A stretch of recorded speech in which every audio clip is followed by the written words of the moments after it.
back again for some more NFL Football. We are through week uno here, And we've already got a stinker. and we've already got some stickers going on. Yeah, we have some exciting, fantastic games.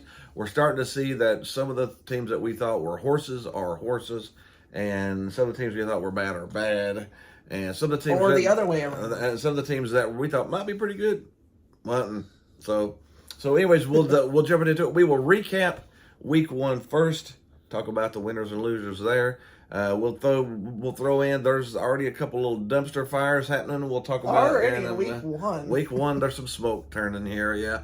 And then we'll do some predictions for the winners and losers of week two. So let's go ahead and jump right in it. Thursday night football, man, what a way to kick it off. Bills at the Rams. The Bills looked like the Bills of last year, and the Rams looked like a dumpster. Our Super Bowl pick.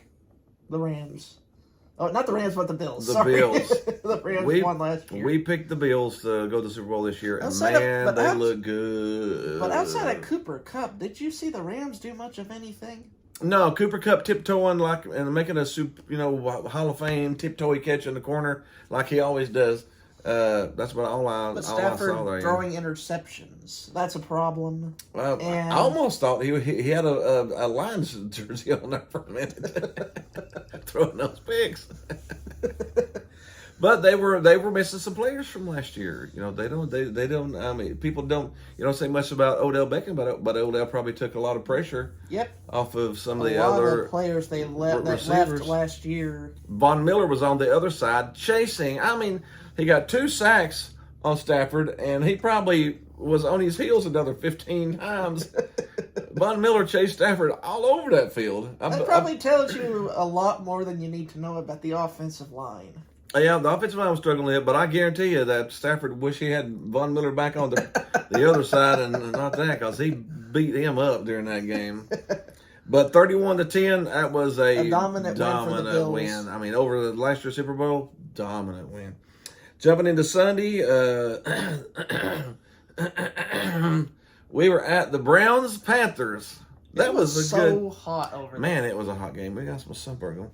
But, man, what a game. It started out a little ugly, but halfway through the second quarter, through the fourth quarter, that was an exciting game. I was criticizing the crap out of Ben McAdoo. Ben McAdoo. He was, to all that talent that was on that team, he was not play calling very well. But they made some good halftime adjustments. Came out in the second half, and they were doing good. And what won the game?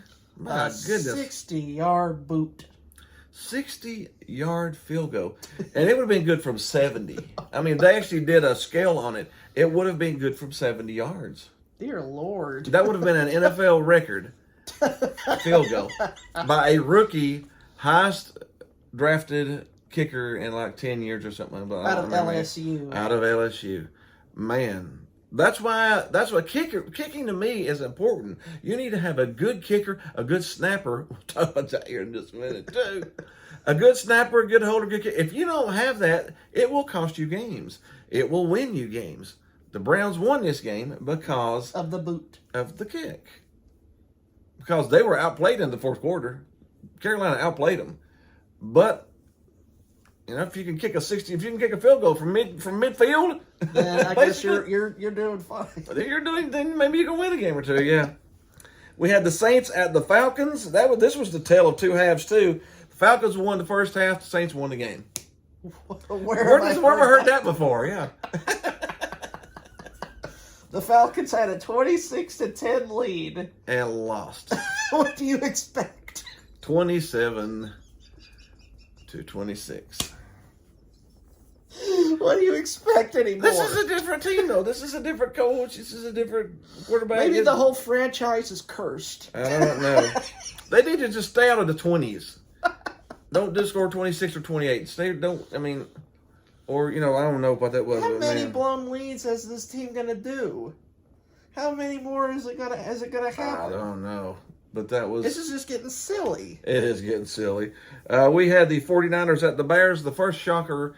I thought the 49ers would be a fantastic team, maybe go into the playoffs. They started a rookie quarterback in Trey Lance. I had my doubts about Trey Lance, and I was right. But it was really rainy. It was a rainy, nasty, but the Bears scored 19. 49ers only scored 10. If the Bears could figure out a way to score 19, The Bears offense. the Bears offense outscored you almost double, 19-10. Oh my gosh. Just seeing the Bears offense outscore the 49ers just so funny to me. If you listen close, you can already hear the San Francisco fans saying, Garoppolo. Why did they bring him back? I mean, that's division. Bam, week 2. They want the quarterback back that took them to the Super Bowl. Yep. We had the Steelers at the Bengals.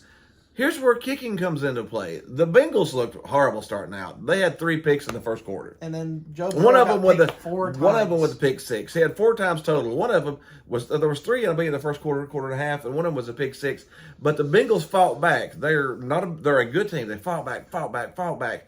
It was just a few seconds left. They scored the touchdown, and they were down 6, so they scored the touchdown, tied it up. All you need to do to win the game is kick an extra point.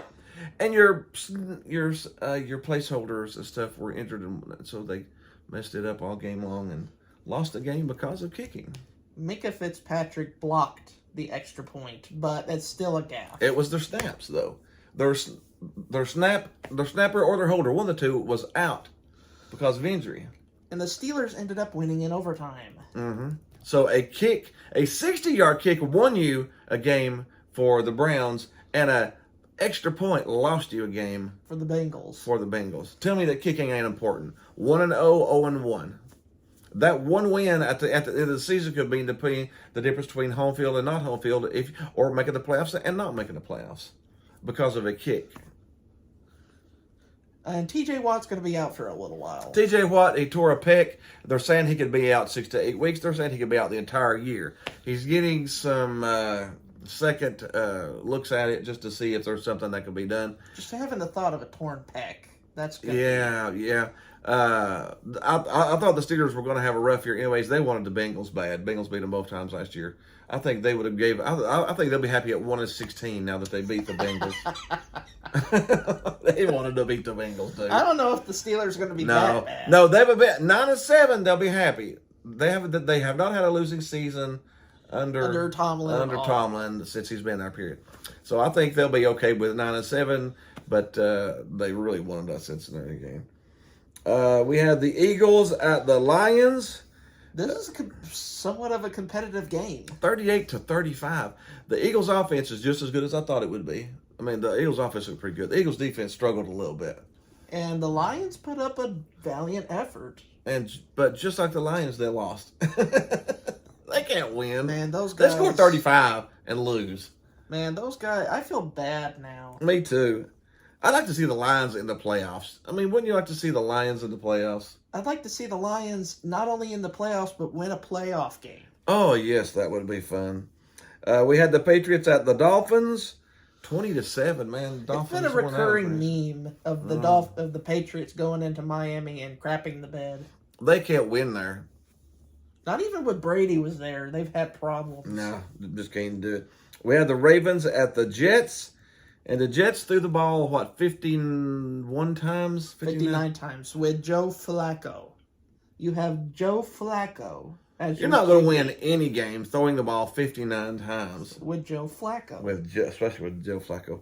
But the Ravens...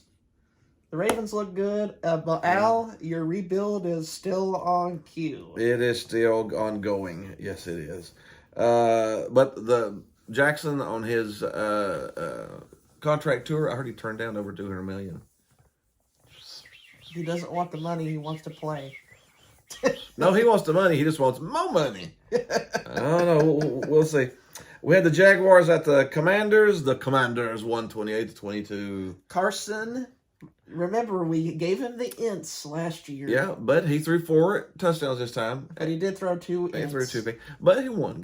He got the W back in his name. Here it is. So it's WENTZ, not just ints. That's one of the best memes I've ever seen. He got the W back. And the stinker of the week, Colts Texans, a tie. We get. They gotta find some way to get rid of ties, man. We gotta get these fixed up. Man, we go NFL. What the crap? There's a tie. I mean, that week one we get a tie. Woohoo! Yeah, let's go. The AFC South does not have a team with a win after week one. That shows you how bad that division is. But the Colts are supposed to be pretty good. Tennessee's supposed to be pretty good. Oh. Yeah, it's just that Colts-Texans tie is really going to bite into people's ears for the whole season. And let's get into talking about kicking again. Giants at the Titans. Giants win 21-20 because Todd Downing, the clown offensive coordinator who can't figure out how to close a game. I don't know. They were up 13-0 at halftime. And then he on the third down, Todd and his brilliant genius in overthinking crap. You got Derrick Henry, arguably the best running back, if not one of the two top running backs in the NFL right now. And you give him a shotgun wildcat. You put him back in shot on 3rd and 1. You put him in shotgun. On another 3rd and 1, you do a tight end around. The genius of Todd Downing is just you got the amazing. best running team in the NFL, and you do a tight end around on 3rd and 1. That's the genius of Todd Downing. He knows better about play calling than you and I do. And then you've got a 46-yard field goal at the end to win. And they whiff. Lost the game. As bad as he sucked the rest of the game calling plays, they could have won if they had a kicker that could hit a 46-yard field goal. I'm not putting this on Tannehill at all. No, Tannehill looked decent. He just was like handcuffed by Todd Downing. Tannehill didn't put himself out wide and throw Henry back in the shotgun on 3rd and 1. That was the coaches that did that. That was Todd Downing. It's the Todd Downing effect. Because we said it last year. Yeah. And it's coming back this year. It's coming back again this year. We had the Packers at the Vikings, and Aaron Rodgers, man, he was in playoff form. They lost. They scored 7 points and lost 23-7. The Packers lost. So, yeah, he was in playoff form. They lost again. You think he misses Devontae Adams? Maybe, because they scored 7 points against the Vikings. What an absolute... I'm not going to discredit the Vikings. That was a good win. Yeah. But Kirk Cousins outplayed him. Yeah. Kirk Cousins outplayed Aaron Rodgers. By a good stretch. But, hey, Aaron Rodgers is making some good money, though. But, hey, he's making 4 years, $200 million. He's going to eat up in your salary cap. Yeah, that was really bad. But the Packers, man, no reason to worry. We'll go ahead and we'll go on a 10-game win streak here. And then we'll get into the playoffs and we'll lose round 1 again. So, I mean, that's a broke record. So it's a meme. It is a meme. We had the Chiefs at the Cardinals. The other team that looked fantastic. And the other that looked like garbage. Was the Chiefs, yeah. The Chiefs, Cardinals looked like garbage. 44-21, and it was worse than that. It looked like 63. Patrick Mahomes just took that bird and slapped it around for 4 quarters. 5 TD passes.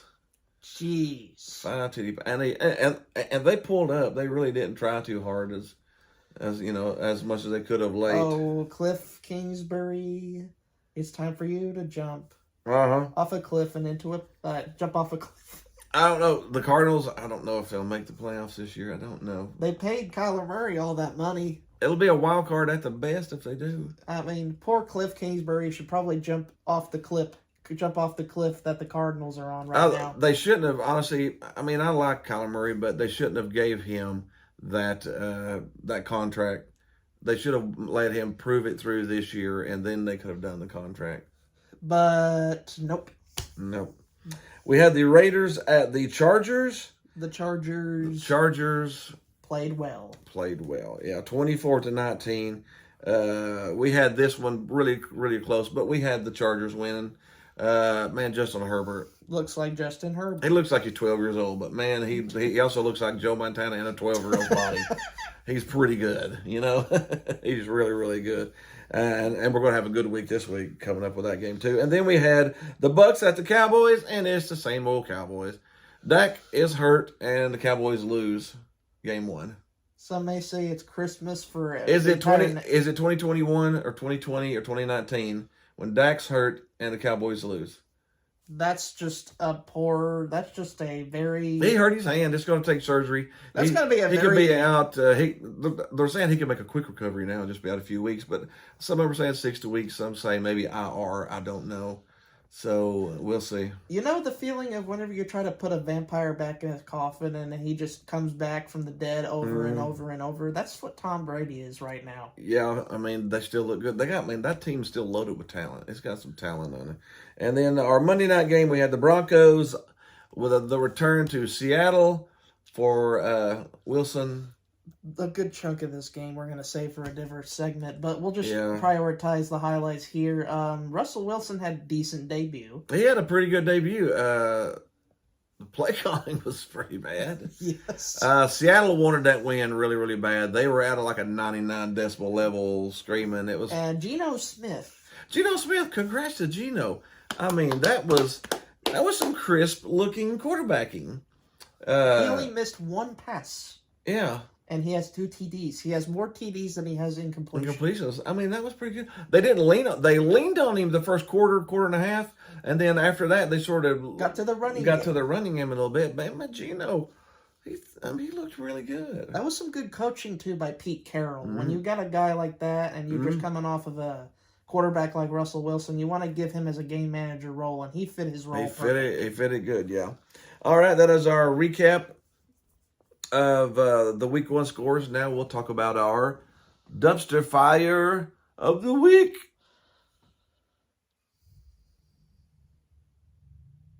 Dumpster fire of the week. Yeah. Our dumpster fire of the week is it's really too early to call a team. So we'll just go Denver Broncos head coach Nathaniel Hackett. And Todd Downing. The head coach. He's the offensive coordinator for the Giants. Titans. Oh, the Titans. Oh, man. It was in the Giants game.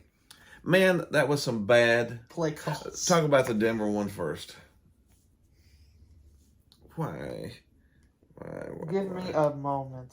All right, first of all, you bring in Russell Wilson. You bring in what you think is your franchise quarterback, what you want to be your franchise quarterback. You pay him how much money? $240 million. So $240 million long-term contract. You bring in this quarterback. You've got a chance to get in field goal range to win a game.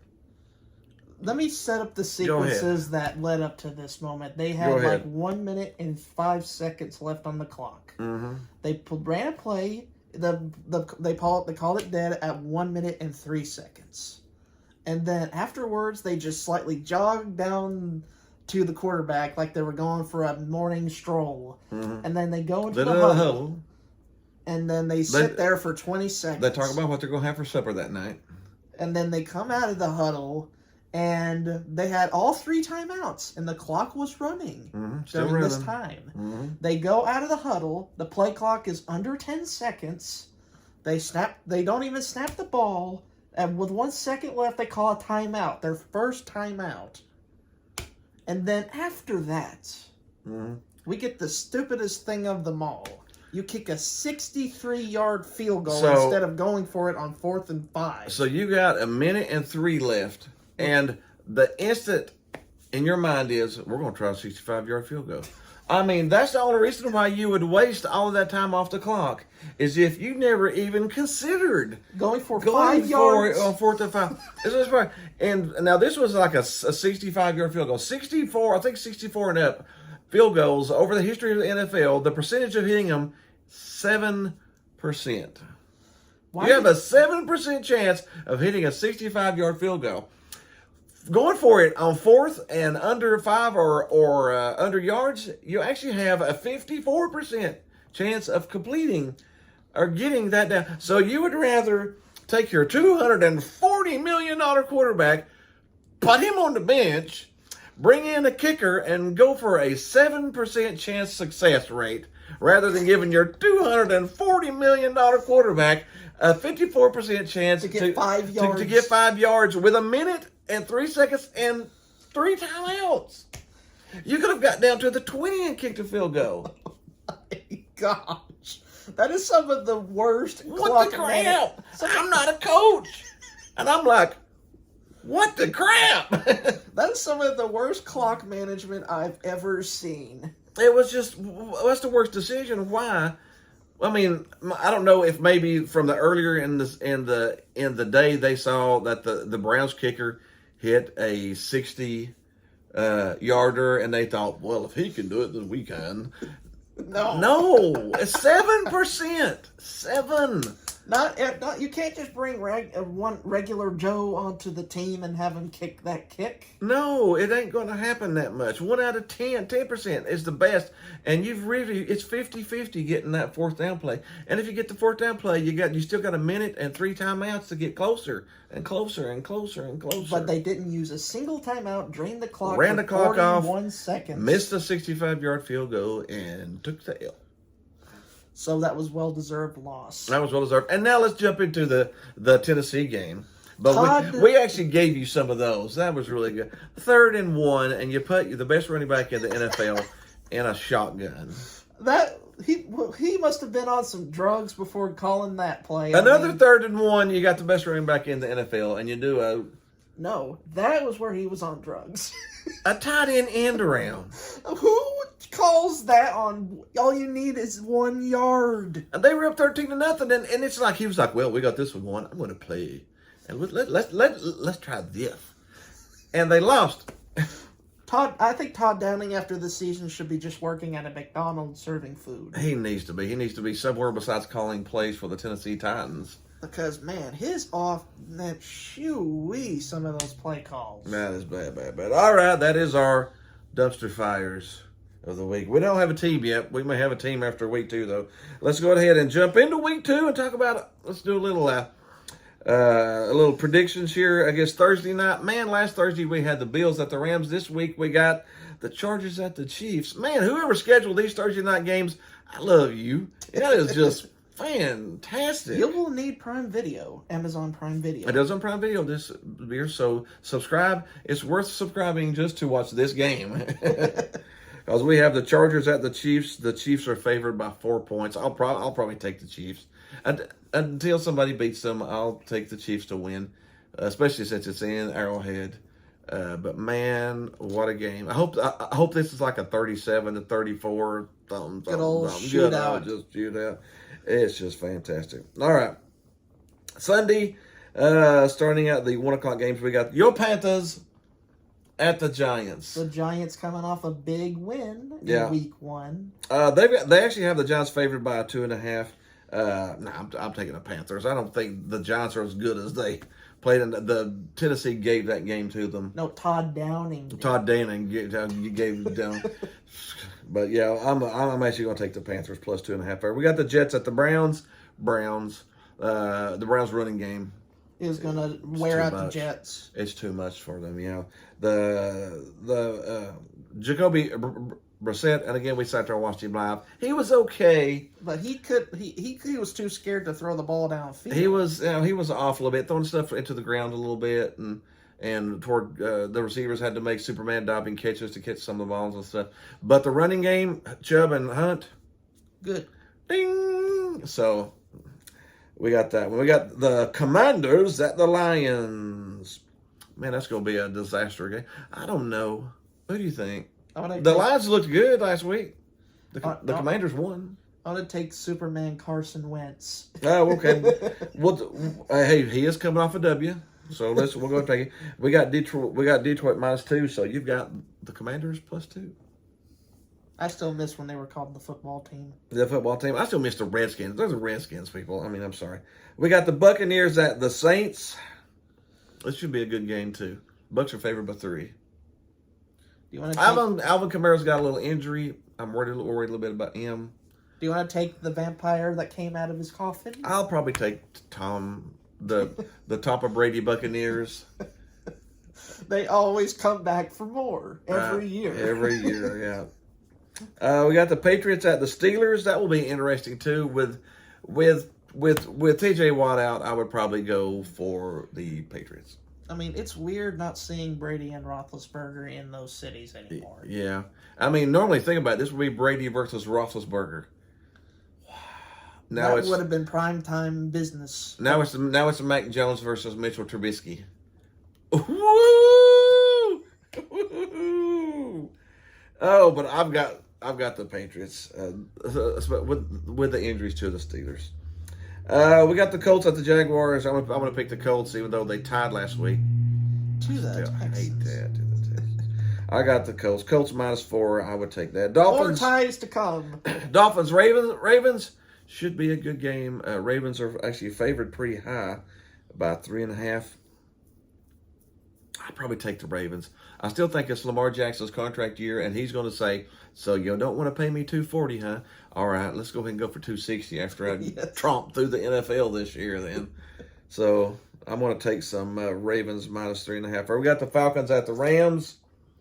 The Rams should bounce back here and win. This way, I think this is the biggest line of the week. They're favored by 10. I got an advanced prediction. What's that? The Falcons will get up to a lead and surprise everyone, and then choke it. And then choke it away at the end. You think the Rams could cover 10 points? Think they'll beat them by 10 or more? Probably. Probably so. We got the 49ers taking on the Seahawks at the 49ers. The 49ers are favored by 10. I don't think they cover that. I would take the Seahawks +10. The Seahawks looked better than the 49ers did last week. Geno looked better than Trey Lance did. I mean, he did. I'm not just saying it, he really did. So I'm going to take me some Seahawks +10 on that. We got the Bengals at the Cowboys. Cowboys are they're starting what? Cooper Rush. And the coordinator is. Doesn't that sound like the color of a crayon? You want some? Hey, look, it's Cooper Rush. The color. That's awesome. Oh my gosh! And do you know who's the coordinator? Who's probably just as bad as Todd Downing? Oh my goodness, Kellen Moore. Until they get rid of him, they are who they are. It's two of the Triforce of bad coordinators. Now, Bengals -7.5. Bengals win it. They cover that too. Texans Broncos, our third 10-point spread. Broncos are favored by 10. The Texans look pretty good going into week 2. They actually, got a tie out of week 1. Do you think I think the Broncos bounce back though and win this one fairly easily. Got the Cardinals at the Raiders. One of these teams is going to be 0-2. And it's going to be the Cardinals. It's going to be the Cardinals, yeah. The Raiders is going to win this one, yeah. They're favored by 6. I think they cover that 6 too. We got Bears, Packers. Packers are favored by 10. I'm taking the Bears. You want to take? I don't think the Bears are going to win it, but take plus the Bears. 10 +10 points. Justin Fields has arrived. Mm-hmm. And the Packers really look in disarray. They do. Do you see that? Did you see that video of him sliding on the turf after they won? It's like, let's having some fun with it, yeah. That's it. That is our. That's all our Sunday games. We got to do the Monday games. We got. We started out with a bang. We're going to end with a bang. Titans at the Bills. The one thing that worries me is the X factor, Todd Downing. And do you know what worries me about the Bills? The lack of running game. Yep. The Bills are favored by 10. I don't like that. Honestly, I would probably take Tennessee +10 because they should, if they got any brains whatsoever, they run the ball and slow the game down. Take the ball out of the Superman's hands. The quarterback for the Bills. Take the ball out of his hands a little bit. Run the ball, slow the game down, and who knows what Todd Downing try to hit a 46-yard field goal at the end of the game maybe this time. But who knows what Todd Downing's going to think? He's probably going to overthink it again and throw probably. I'll take Tennessee +10 though, and they'll probably get Todd Downing. And then we got 2 Monday night games. Got the Vikings at the Eagles. That again should be a fantastic game. Both of these teams are up and coming. They're doing pretty good. Philadelphia's favored by 2. I'll probably take Philly. I got a feeling about Philly this year for some reason. Philadelphia made a bunch of good moves. Yeah, they made a bunch of good moves. So we'll take Philly -2 on that one. And that's it. That is our NFL for week 2. Recap of week 1 and week 2. Be sure to leave some comments down here. Let us know what you think. If you want us to change something, do something more, maybe add a little something, take a little something away. Leave us a comment, subscribe, share us with your friends. Hit the groovy baby button over here somewhere too. Groovy baby. And we'll see you next week. See you next week.